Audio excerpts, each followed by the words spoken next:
کہ یہ اچھا انسان ہے، آپ اپنے گھر میں کسی کو بھی کر سکتے ہیں، کسی بزرگ کو کر سکتے ہیں، یا کوئی بھی ایکس وائی زیڈ آپ اپنے دوست کو کر سکتے ہیں، آپ اپنے گھر والوں کو کہہ سکتے ہیں کہ جن کو آپ سمجھتے ہیں کہ یہ دے آر پائس لوگ، پرہیزگار لوگ ہیں، تقوی والے لوگ ہیں، اللہ سے ڈرنے والے ہیں، آپ ان سے یہ کہیے کہ بھائی کہ آپ جو ہے میرے حق میں دعا کر دیجئے۔ اب جب وہ دعا کر دیں تو اس کا وسیلہ آپ دیں کہ اللہ تعالیٰ وہ فلاں شخص سے میں نے کہا تھا کہ تجھ سے دعا کرنے کے لیے، یا اللہ تعالیٰ اس دعا کا میں وسیلہ دیتا ہوں کہ اللہ تعالیٰ یہ تو میرا فلاں فلاں کام کر دے۔ تو یہ تین وسیلے ہیں جو جائز ہیں، اور بالکل یہ جائز ہیں، لیکن یہ اس طریقے کے لوگ جو ہے جو رسول اکرم صلی اللہ علیہ وسلم کا وسیلہ دیتے ہیں، تو یہ ایک حدیث پر ریلائی کرتے ہیں، جو میں نے جو تھرڈ والا وسیلہ آپ کو بتایا کہ جو کسی پائس آدمی کی، پرہیزگار انسان کی دعا کا وسیلہ جو ہے وہ کس طریقے سے یہ اس پہ ریلائی کرتے ہیں، اور اس میں یہ ریلائی کرتے ہیں کہ یہ رسول اکرم صلی اللہ علیہ وسلم کی ایک حدیث ہے کہ جس میں یہ کہا گیا ہے کہ عثمان بن حنیف رضی اللہ عنہ فرماتے ہیں کہ ایک نابینا انسان رسول اکرم صلی اللہ علیہ وسلم کے پاس آتا ہے اور یہ کہتا ہے کہ رسول اکرم صلی اللہ علیہ وسلم میرے لیے آپ دعا کر دیجئے کہ میری یہ بینائی آ جائے، اور یہ میری جو ہے اندھ پن جو ہے، جو میرا جو نابینا پن جو ہے، یہ میرا جو ہے ختم ہو جائے۔ تو رسول اکرم صلی اللہ علیہ وسلم نے کہا کہ تم جیسا چاہتے ہو وہ میں کر دوں گا، لیکن یہ ہے کہ تمہارے لیے بہتر یہ ہوگا کہ تم ایسے ہی نابینا رہو۔ تو رسول اکرم تو وہ بندہ جو ہے وہ یہ بولتا ہے، اب بندہ کیا کہیں گے، اب اس کو تو وہ تو صحابی ہوں گے، کیونکہ کافر کے لیے تو رسول اکرم صلی اللہ علیہ وسلم دعا کریں گے نہیں، وہ صحابی ہوں گے، رسول اکرم صلی اللہ علیہ وسلم کے صحابی۔ تو رسول اکرم صلی اللہ علیہ وسلم جو سے وہ بندہ کہتا ہے کہ نہیں رسول اکرم صلی اللہ علیہ وسلم آپ میرے لیے دعا ہی کر دیجئے، کیونکہ میں اس نابینا پن سے بہت پریشان آ گیا ہوں۔ تو رسول اکرم صلی اللہ علیہ وسلم اس سے یہ کہتے ہیں کہ تم پہلے وضو کرو، وہ وضو کرتا ہے، اور کہتے ہیں کہ تم بہت اچھے سے وضو کرو، پھر اس کے بعد کہتے ہیں کہ تم 2 رکعت نماز نفل پڑھو، وہ 2 رکعت نماز نفل پڑھتے ہیں، اور پھر اس کے بعد جو ہے وہ یہ رسول اکرم صلی اللہ علیہ وسلم فرماتے ہیں کہ اللہ سے یہ دعا کرو کہ اللہ جو میرے حق میں رسول اکرم صلی اللہ علیہ وسلم نے جو میری اس بیماری کے لیے دعا کی ہے، یا اللہ تعالیٰ میں اس کا وسیلہ دیتا ہوں، تو آپ جو ہے میری یہ اس وسیلے کی وجہ سے، اس دعا کی وجہ سے، یا اللہ تعالیٰ جو ہے میرے اس جو اندھ پن ہے، جو میرا نابینا پن ہے، اس سے مجھے نجات دلا دیجئے اور اس کو دور کر دیجئے۔ تو انہوں نے ایسے ہی کیا، اور جب انہوں نے ایسا کیا تو اس کے بعد جو ہے وہ ان کی بینائی آ گئی اور ان کی جو ہے نابینا بن جاتا رہا۔ تو یہ رسول اکرم صلی اللہ علیہ وسلم کا جو صحیح حدیث ہے، اور یہ جو ایک پائس آدمی سے، کیونکہ رسول اکرم صلی اللہ علیہ وسلم سے زیادہ پرہیزگار اور تقوی والا کون ہو سکتا ہے؟ کوئی نہیں، یقیناً کوئی نہیں ہے اس دنیا میں، جتنے بھی انسان ہیں ان میں کوئی بھی، اور فرشتے بھی انفیکٹ، آپ سے زیادہ تو فضیلت والا کوئی نہیں ہے۔ تو جب رسول اکرم صلی اللہ علیہ وسلم نے ان کی دعا کری، اس کا وسیلہ انہوں نے دیا، تو ان کی جو ہے وہ بینائی ختم آ گئی، اور ان کی جو ہے وہ اندھ پن چلا گیا۔ تو یہ جو ہے اس حدیث پر یہ لوگ زیادہ تر جو رسول اکرم صلی اللہ علیہ وسلم کا وسیلہ دیتے ہیں، وہ اس چیز پر یہ ارتفاع کرتے ہیں، یہ کہتے ہیں کہ اس طریقے سے ہم جو ہے وہ وسیلہ اگر رسول اکرم صلی اللہ علیہ وسلم کا دیں گے تو ہماری بھی دعائیں جو ہیں قبول ہو جائیں گی۔ لیکن اس میں یہ ہے کہ 3 جو ہے وہ ایویڈنسز ہیں کہ یہ اس طریقے کا وسیلہ جو ہے یہ اب نہیں چلے گا، اور اس کا ریزن کیا ہے کہ the reason why the blind man came to Prophet صلی اللہ علیہ وسلم was for him to make dua for him, and he said supplicate to Allah and ask him to cure me of my blindness۔ تو وہ یہ کہتے ہیں کہ اس نے کیا کرا، اس آدمی نے کیا کہا کہ رسول اکرم صلی اللہ علیہ وسلم نے کہا کہ آپ اللہ سے تعالیٰ سے دعا کیجئے، تو اس نے یہ چاہا کہ رسول اکرم صلی اللہ علیہ وسلم اللہ تعالیٰ سے دعا کریں، اور اسے یہ معلوم تھا کہ رسول اکرم صلی اللہ علیہ وسلم کی دعا تو انشاءاللہ ضرور پوری ہوگی، اور بنسبت ان کے جو کہ دوسرے لوگ دعا کریں۔ اور اگر اس بندے کا یہ رہتا کہ وہ اللہ تعالیٰ کا توسل جو ہے وہ رسول اکرم صلی اللہ علیہ وسلم کی شان سے جو اگر مانگنا ہوتا، تو وہ رسول اکرم صلی اللہ علیہ وسلم کے پاس آتا ہی کیوں؟ وہ اپنے گھر پر بیٹھے بیٹھے ہی دعا کر لیتا اور یہ بول دیتا کہ رسول اکرم صلی اللہ علیہ وسلم کی جو کہ اللہ تعالیٰ جو رسول اکرم صلی اللہ علیہ وسلم کی آپ کا جو مرتبہ آپ کی نظر میں ہے، میں اس کا وسیلہ دیتا ہوں اور آپ میری بینائی جو ہے دور کر دیجئے. لیکن اس نے نہیں کہا. وہ سیدھا رسول اکرم صلی اللہ علیہ وسلم کے پاس آیا، کیونکہ وہ ہم جیسا نہیں تھا جاہل انسان. وہ تو عرب تھا، اسے عربی معلوم تھی، اسے معلوم تھا کہ وسیلہ کیا ہوتا ہے تو اور کس طریقے سے وسیلہ دیا جاتا ہے. تو وہ جو، اور سب سے بڑی بات، وہ رسول اکرم صلی اللہ علیہ وسلم کا صحابی تھا، اس کو ساری ٹریننگ رسول اکرم صلی اللہ علیہ وسلم سے ملی ہوئی ہے. تو ہم لوگوں کی طرح تو تھا نہیں کہ ہم جو ہے بزرگوں بابوں کے پیچھے چلیں.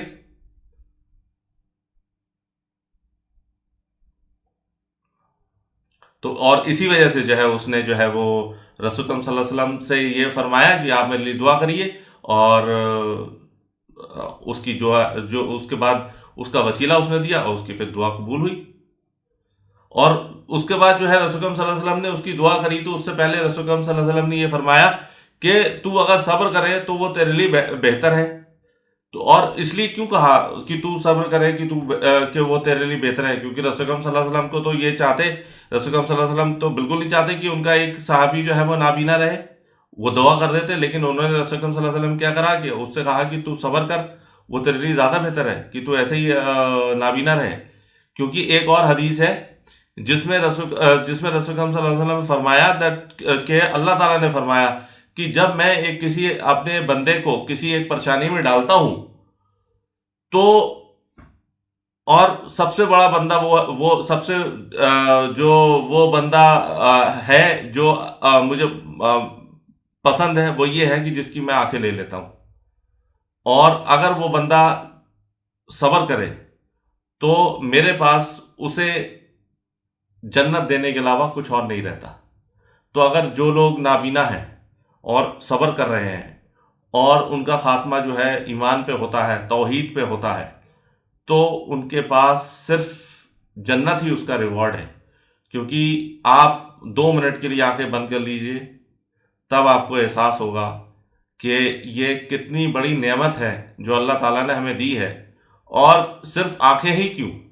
ویسے تو آنکھیں تو ہمارا ڈور ہے، ڈور ٹو دی یونیورس ہے، لیکن آنکھیں ہی کیوں، آپ کو ہلکی سی بھی پریشانی آ جائے تو آپ کو رات میں نیند نہیں آتی. یہ اللہ کی نعمت ہے. یہ ساری نعمتیں جو ہیں، یہ اللہ کی جو نعمتیں ہیں، یہ پورا انسانیت اگر ابو بکر صدیق رضی اللہ عنہ کی طرح پرہیزگار ہو جائے، ان کی طرح تقوی والی ہو جائے پوری کائنات،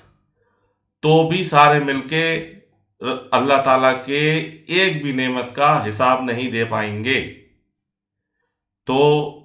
یہ ہے اللہ تعالیٰ کی وحدانیت، اللہ تعالیٰ کی الوہیت، اللہ تعالیٰ کی ربوبیت، کہ اللہ تعالیٰ نے یہ سب بنایا ہے اور ان نعمتوں سے ہمیں نوازا ہے. ایک ایک چیز، ہر چیز نعمت ہے. بس ہمیں احساس اس لیے نہیں ہوتا ہے کیونکہ ہمیں یہ نارمل لگتا ہے، جبکہ یہ چیز نارمل نہیں. کوئی یہ چیز کر نہیں سکتا جو اللہ نے ہمارے ساتھ کی ہے. اور دوسرا جو تھرڈ ریزن جو تھا اس نابینا صحابی کا، انہوں نے یہ کیا کہا؟ انہوں نے یہ کہا کہ آپ میرے لیے دعا کیجیے. اور رسول اکرم صلی اللہ علیہ وسلم نے ان کے لیے دعا کی اور ان کا پرومس جو ہے فلفل کیا. اور انہوں نے یہی بات جو ہے وہ بتائی کہ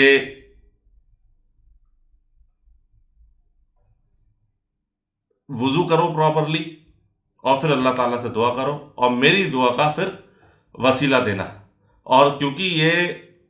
اللہ تعالیٰ نے قرآن مجید میں بھی فرمایا ہے کہ اعوذ باللہ من الشیطان الرجیم بسم اللہ الرحمن الرحیم وابتغوا الیہ الوسیلۃ وجاہدوا فی سبیلہ لعلکم تفلحون and seek the means of nearness to him. تو یہ اللہ تعالیٰ نے فرمایا ہے کہ اللہ تعالیٰ سے نیئرنیس کا وسیلہ دیکھو. تو وسیلہ جو ہے وہ جائز وسیلہ آپ دیکھیے جو قرآن مجید سے ثابت ہو، جو حدیث سے ثابت ہو. حدیث سے ثابت تھا کہ رسول اکرم صلی اللہ علیہ وسلم کی دعا کا وسیلہ. قرآن مجید اور باقی حدیث سے ثابت ہے کہ اپنے اچھے کاموں کا وسیلہ، اللہ کے اسماء و صفات کا وسیلہ، اور کوئی نیک آدمی سے دعا کا وسیلہ. اور ایک اور حدیث میں، ایک اور قرآن مجید کی آیت میں آیا ہے کہ وسیلہ ڈھونڈو صبر اور صلاح سے. مطلب صبر کرو وہ بھی وسیلہ ہے، اور صلاۃ پڑھو، نماز پڑھو، وہ بھی وسیلہ ہے. مطلب اچھے کاموں سے، اور اگر تمہارے پاس کوئی پریشانی آئے، کوئی نقصان آئے، تو اس پر جو ہے وہ صبر کرو اور نماز پڑھو، کیونکہ بغیر نماز کے تو انسان کافر ہے. تو یہ چیزیں ہیں جو آپ وسیلہ ڈھونڈ سکتے ہیں. اور سب سے بڑی بات یہ ہے کہ جو آج کل یہ بولتے ہیں کہ رسول اکرم صلی اللہ علیہ وسلم کا وسیلہ، تو ان سے یہ پوچھا جائے کہ اس طریقے کا وسیلہ کیا صحابہ کرام نے کیا؟ صحابہ کرام نے کیا رسول اکرم صلی اللہ علیہ وسلم کا وسیلہ دیا؟ اور پھر وہی بات کہ اگر وسیلہ دینا ہوتا تو وہ اپنے گھر پر بیٹھ کے بھی وسیلہ دے دیتے. انہیں اللہ کے نبی صلی اللہ علیہ وسلم کے پاس آنے کی کیا ضرورت تھی؟ انہیں معلوم تھا کہ رسول اکرم صلی اللہ علیہ وسلم کا وسیلہ کیسے ہوگا، ان کی دعا کے تھرو ہوگا. صحابہ کرام جو ہے، صحابہ کرام یہ تو چلیے انہوں نے یہ تو نابینا کی بات تھی، تو سارے صحابہ کرام بھی صحیح حدیث سے ثابت ہے جب رسول اکرم صلی اللہ علیہ وسلم حیات تھے تو صحابہ کرام جو ہے رسول اکرم صلی اللہ علیہ وسلم کے پاس جاتے تھے اور رسول اکرم صلی اللہ علیہ وسلم سے کہتے تھے کہ یا رسول اللہ صلی اللہ علیہ وسلم ہمارے لیے آپ ہمارے حق میں دعا کریے اللہ سے، کیونکہ انہیں معلوم تھا کہ رسول اکرم صلی اللہ علیہ وسلم کی دعا قبول ہوگی، اور وہ ان سے اور سب سے معتبر انسان جو ہے وہ رسول اکرم صلی اللہ علیہ وسلم ہے. تو اس لیے سارے صحابہ کرتے تھے، لیکن کبھی بھی یہ ثابت نہیں ہے کہ رسول اکرم صلی اللہ علیہ وسلم کی انتقال کے بعد کسی نے بھی رسول اکرم صلی اللہ علیہ وسلم کا وسیلہ دیا، کیونکہ اب ان سے ڈائریکٹ کانٹیکٹ جو ہے وہ ختم ہو گیا، وہ منقطع ہو گیا.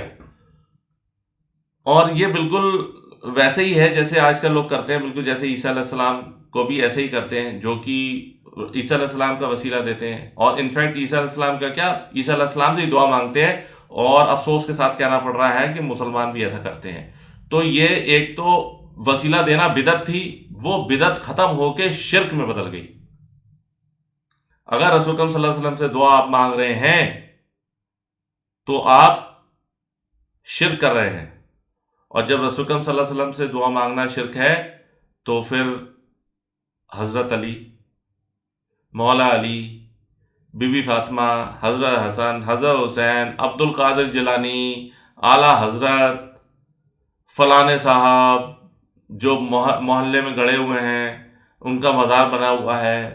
ان سے دعا مانگنا، جب اللہ کے نبی صلی اللہ علیہ وسلم سے دعا مانگنا شرک ہے تو باقی سب سے مانگنا پھر کیسا ہے؟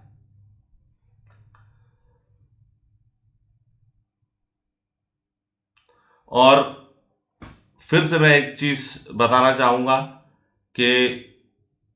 اس زمانے میں رسول اکرم صلی اللہ علیہ وسلم جب حیات تھے اور آپ کی جو ہے انتقال کے بعد کیا فرق پڑا؟ وہ فرق یہ پڑا کہ ایک حدیث ہے کہ رسول اکرم صلی اللہ علیہ وسلم کے بعد جب حضرت ابو بکر صدیق رضی اللہ عنہ کے بعد جب عمر رضی اللہ عنہ جب بنے، جب 17 ہجری میں قحط سالی ہوئی، یعنی کہ فیمن پڑا، بہت زیادہ بڑا فیمن پڑا، تو حضرت عمر رسول اکرم صلی اللہ علیہ وسلم کے جو چاچا ہیں عباس بن عبد المطلب رضی اللہ عنہ، ان کو بلا کے لاتے ہیں مسجد نبوی شریف میں، اور یہ کہتے ہیں کہ یا اللہ، جب ہم ہمارے بیچ دعا مانگتے اللہ تعالیٰ سے کہ جب ہمارے بیچ اللہ کے نبی صلی اللہ علیہ وسلم تھے تب ہم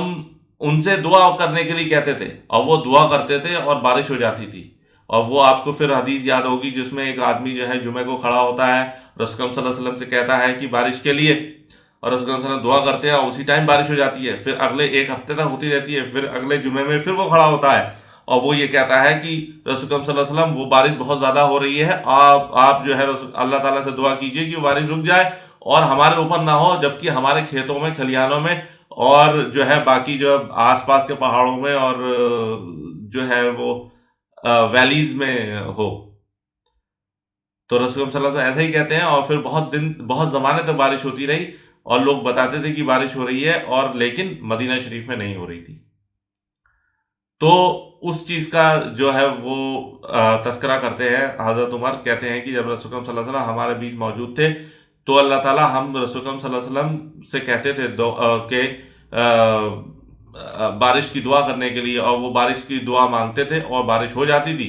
لیکن آج ہمارے ساتھ رسول اکرم صلی اللہ علیہ وسلم نہیں ہے،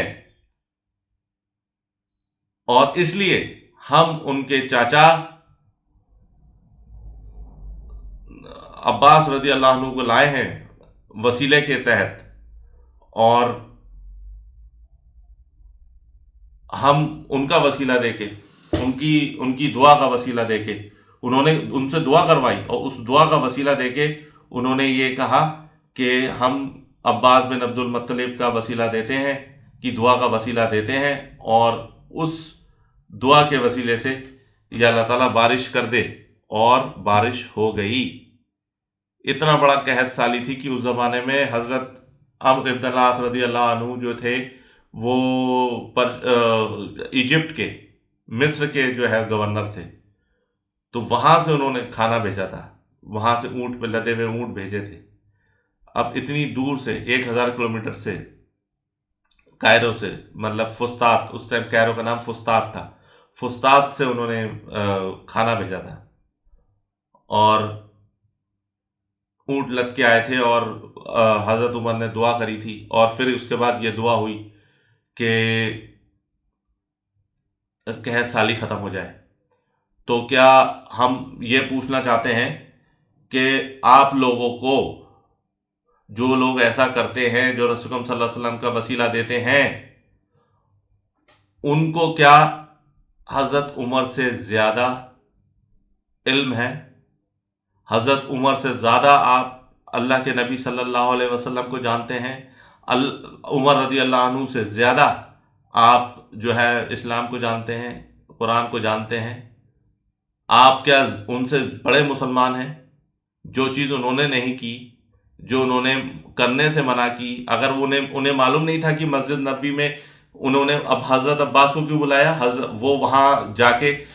مسجد نبوی کا جو ممبر ہے، وہ پہلے تو بہت چھوٹی مسجد تھی، ابھی بھی کوئی اتنا دور نہیں ہے، بس ایسے 10 میٹر پر بھی رسول اکرم صلی اللہ علیہ وسلم کا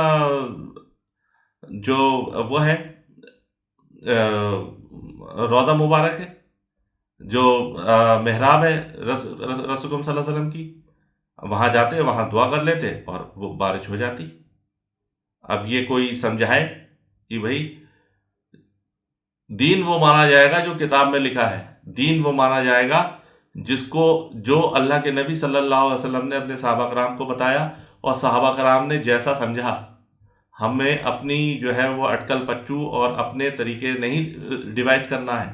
کیونکہ آپ اپنی طریقے ڈیوائز کریں گے نئے تو بدعت ہو جائے گی، بدعت بھی جہنم میں لے جانے والی ہے. اور نو ڈاؤٹ اس ٹائم جو میجورٹی مسلمان ہیں، I don't want to name those فرقاز، دوز سیکٹس، لیکن وہ 100% شرک کر رہے ہیں. وہ سیدھا رسول اکرم صلی اللہ علیہ وسلم سے دعا مانگ رہے ہیں. وہ ایسا نہیں ہے کہ اللہ تعالیٰ سے مانگتے ہیں، وہ رسول اکرم صلی اللہ علیہ وسلم سے دعا مانگتے ہیں. وہ کہتے ہیں پیچھے اللہ ہی ہے. اللہ تعالیٰ نے اس چیز کا آپ کو جو ہے وہ پابند نہیں کیا ہے، آپ کو یہ چیز الاؤ نہیں کرا ہے، یہ شرک ہو جائے گا. تو اللہ تعالیٰ سے دعا ہے کہ آپ کو میں نے یہ جو باتیں بتائی ہیں، تو آپ نو ڈاؤٹ اس کو دیکھیں گے، اور اس بدعت سے اور اس شرک سے بچیں گے، اور جو اللہ تک پہنچنے کا صحیح وسیلہ ہے، یعنی کہ حدیث کے تھرو اللہ کے اسماء و صفات دوسرا وسیلہ، اپنے نیک اعمال تیسرا وسیلہ، کسی معتبر انسان کی دعا چوتھا وسیلہ، نماز، اور پانچواں وسیلہ صبر. تو اس سے آپ جو ہے وہ اللہ کا قرب حاصل کریں گے، آپ کی دعاؤں میں بھی اور اپنی زندگی میں بھی. واللہ اعلم. سبحانک اللہم و بحمدک، نشہد ان لا الہ الا انت، نستغفرک و نتوب الیک. فما علینا الا البلاغ المبین. جزاکم اللہ خیر. السلام علیکم ورحمۃ اللہ وبرکاتہ.